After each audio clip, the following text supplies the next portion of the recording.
மேல்மலையனூர் அருள்மிகு அங்காளம்மன் திருக்கோயில் தலைமை பூசாரி பூபதிராஜா அவங்க கிட்டே பேசிகிட்டு இருக்கேன். எதுக்காக இந்த அம்மா வெளியே வந்திருக்காங்க, ஊஞ்சல் தாளாட்டம்மன் கோயில் உள்ளே இருக்கிறவங்க அம்மா ஏன் வெளியே வந்திருக்கீங்கன்னு கேட்பீங்க. அதுக்காக தான் நான் இதை காமிக்கிறேன். இது ஏன்னா கார்த்திகை தீபம் மலை மேலே தீபம் ஏற்றும் போது அம்மா இங்கே வருஷம் வருவாங்க. வெளியே உட்காந்து இங்கேருந்து அப்படியே ஏரிக்கரை ஓரம் பார்த்தீங்கன்னா தீபம் அங்கே அப்படியே ஏற்றுறது இங்கே தெரியும். இங்கே 4 மணிக்கு எல்லாம் வந்துடுவாங்க. சாமி நிற்கும். 6 மணி தீபம் ஏற்றும் போது இங்கேருந்து சாமி அங்காளம்மா நேரடியாக பார்க்குற மாதிரியே இருக்கும். அப்படி நின்று பார்த்தோம்னா அங்கே திருவண்ணாமலை தீபம் ஏற்றுறது எங்கள் கண்ணுக்கு தெரியும். மேல்மலையில் உள்ள இருக்கிற பூசாரி குடும்பத்தை சேர்ந்தவங்க, வெளியில் இருக்கிறவங்க எல்லாருமே இந்த இடத்துல நின்று தேங்காய் பழம் உடைச்சிட்டு விளக்கு பூஜை போட்டுட்டு இங்கேருந்து தீப விளக்கு பார்ப்போம். இதை பார்த்துட்ட பிறகு வீட்டில் போயிட்டு அவங்கவுங்க விளக்கு ஏற்றுவாங்க. அதான் நீங்கள் பார்த்துட்ருக்கீங்க. இது வருஷம் நடக்கும். நிறைய பேர் தெரியறதுக்கு வாய்ப்பு கிடையாது. ஏன்னா நம்ம வீடியோ இப்போ தொடர்ச்சியாக கொடுக்குறதால என்னென்ன பண்ணுறோம் அப்படிங்கிறத நம்ம தொடர்ச்சியாக கொடுத்துட்டு வந்துட்டுருக்கோம். அதான் நீங்கள் பார்த்துட்ருக்கீங்க.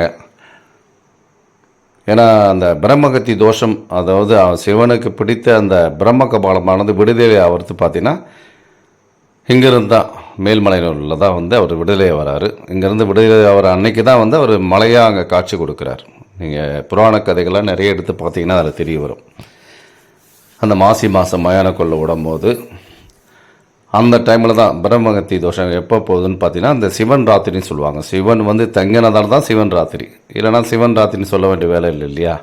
அதான் சிவராத்திரி, மகா சிவராத்திரின்னு சொல்லுவாங்க. அந்த மாசி மாதத்தில் நடக்கிறது தான் மகா சிவராத்திரி.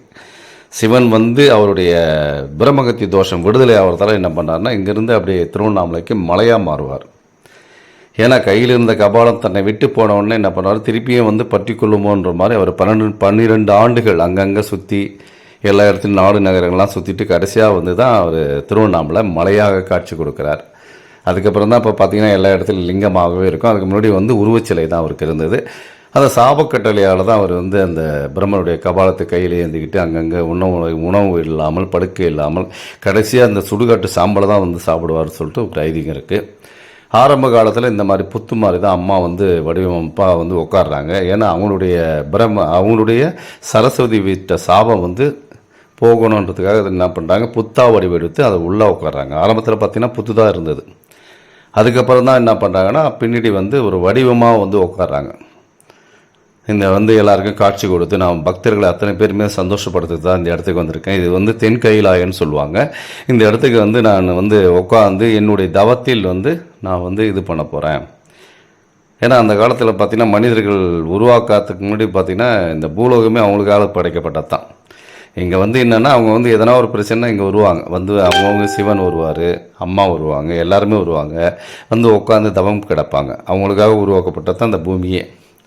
ஆனால் அதுலேயும் மனிதர்கள் ஜீவராசிகள் மொத்த பேர் இருக்கணும். ஏன்னா இங்கே மட்டும் வாழக்கூடிய தகுதி இருக்குன்னு தான் அவங்க படைத்தாங்க. இன்றைக்கி கெட்ட சக்திகள் எந்த அளவுக்கு இருக்குதோ அதேமாதிரி நல்ல சக்திகள் இருந்துகிட்ருக்கு.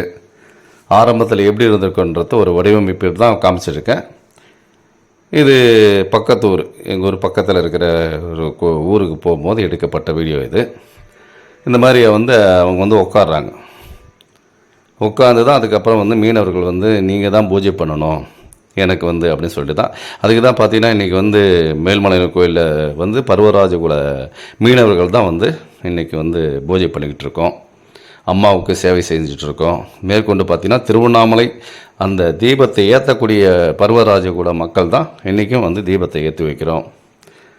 நிறைய இடத்துல பல குறிப்புகள் இருக்குது. இயேசுநாதருக்கு முக்கிய சீடனே மீனவர் தான் சொல்லிட்டு சொல்லுவாங்க. புராண கதைகள்லாம் எடுத்து பாருங்கள்.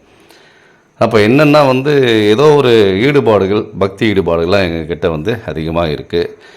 இன்றைக்கி அம்மா எல்லா எல்லைக்கும் அம்மா எழுந்துட்டுருக்காங்க. எல்லா ஊர்லேயும் பல ரூபங்களில் பல பேர்கள் இருந்துகிட்ருக்காங்க. ஏன்னா அது 3வது பிறவி தான் அங்காளம்மன். முதல் பிறவி ஆதிசக்தி, 2வது பிறவி தாட்சாயினி, 3வது பிறவி அங்காளம்மன். அந்த அங்காளம்மன் தான் அங்கத்தை பாதியாக கொடுத்து சிவனுக்கு பாதி கொடுத்துட்டு உட்காந்துட்ருக்காங்க. சிவன் உருவம் பார்த்திங்கன்னா பக்கத்தில் சின்ன உருவமாக இருக்கும். நிறைய பேர் கருவறையில் உள்ளே போகிறவங்களுக்கு தான் தெரியும். வெளியிலேருந்து பார்க்குறவங்களுக்கு சாமி தரிசனம் மட்டும்தான் தெரியுமே தவிர பக்கத்தில் சின்ன ஈஸ்வரன் சிலை இருக்கிறது நிறைய பேருக்கு தெரியாது. அதனால் வந்தீங்கன்னா உள்ளார எப்போ ஃப்ரீ ஆகிடுதோ ஒரு 100 ரூபா கொடுத்துட்டு உள்ளே போய் நின்று சாமி தரிசனம், கருவறை தரிசனம் பாருங்கள். அது எந்த ஊர் கோயில்லையும் கிடையாது, இந்த மலையனூர் கோயிலுக்கு மட்டும். ஏன்னா அந்த ஆதி காலத்துலேருந்து உள்ளே போயிட்டு பார்த்து வந்தால் தான் அவனுக்கு ஒரு திருப்தியே கிடைக்கும்.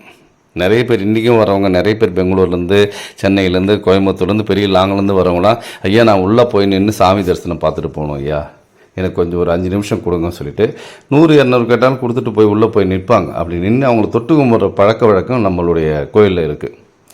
எந்த கோயிலும் இல்லாத விஷயங்கள் இந்த கோயிலில் மட்டும். கருவறை தரிசனம். ஏன்னா அது கிராமப்புற கோயில்கள். இன்றைக்கி தான் வந்து பார்த்திங்கன்னா நகரமாகி போயிடுச்சு, எல்லாமே எக்கச்சக்கமாக கூட்டங்கள் வர ஆரம்பிச்சது. இப்போ மருவத்தூர் ஜனங்கள்லாம் மார்கழி மாதத்தில் வந்துட்டுருக்காங்க. அதனால் எக்கச்சக்கமாக எல்லா தொழிலும் தெரிய வருது. ஏன்னா இன்றைக்கி 51 சக்தி பீடங்களில் முதன்மை பீடம் சொல்லிவிட்டு அம்மாவை அங்காளம்மனை குறிப்பிட்டிருக்காங்க. நீங்கள் எடுத்து பாருங்கள், 51 சக்தி பீடம் இருக்குது. அந்த சக்தி பீடங்களில் தலைமை பீடமே இந்த மேல்மலையனூர் தான். அப்போ இங்கேருந்து தான் மற்ற எல்லா இடத்துலையும் சீர் வளரும் மலையனூர் 56 தேசமெங்கும் நிறைந்தாய். இந்த இடத்துல வந்துட்ட பிறகு தான் 56 தேசத்துலேயும் உட்கார்றாங்களாம். அதுக்கு தான் பார்த்திங்கன்னா திருவண்ணாமலை பக்கத்தில் இருக்குது. அங்கே சிவன் அவருக்கு முக்கிய தலங்களில் சிவனுடைய தலமாக இருக்கும். மெயின் தலங்களில், அதாவது எல்லா சிவனுடைய கோயிலுக்கும் திருவண்ணாமலை கோயிலுக்கு அவ்வளோ பவர் இருக்குது. அதேமாதிரி பார்த்திங்கன்னா எல்லா சக்தி பீடத்தை விட அங்காளம்மனுடைய சக்தி பீடத்துக்கு அதிகமாக இருக்குது. ஏன்னா இது சுடுகாட்டு இலையிலே உட்காந்துட்ருக்காங்க. கடைசியாக இங்கே தான் ஒரு ஐக்கியமாக வரார். அந்த சுடுகாட்டு சாம்பலை தான் பிடி ஆகாரமாக சாப்பிட்டாராம். ஆதி காலத்துலேயும் நாங்கள் அந்த சாம்பல், பிணத்தை இருக்கிற சாம்பலை தான் கொடுத்துட்டு இருந்தோம்.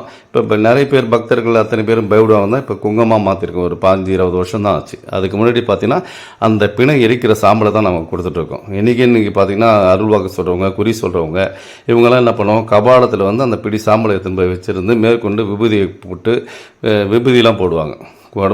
குழந்தைக்கு உடம்பு சரியில்லை, வேப்பிலை மந்திரம், இந்த மாதிரிலாம் அடிக்கும்போது அவங்களுக்கு நல்ல பவர் கிடைக்குது. அதனால் இன்றைக்கும் கபாலத்தில் அந்த விபூதி சாம்பல் எதுன்னா சுடுகாட்டு சாம்பல் தான். ஏன்னா கடைசியில் ஒன்றும் இல்லைன்றதை காட்டுறது அந்த விபூதியை. இன்றைக்கி எது எடுத்து நம்ம நெத்திலிடுறோன்னா என்ன இருக்குது, போகும்போது நம்ம எதையும் எடுத்துகிட்டு போக முடியாது.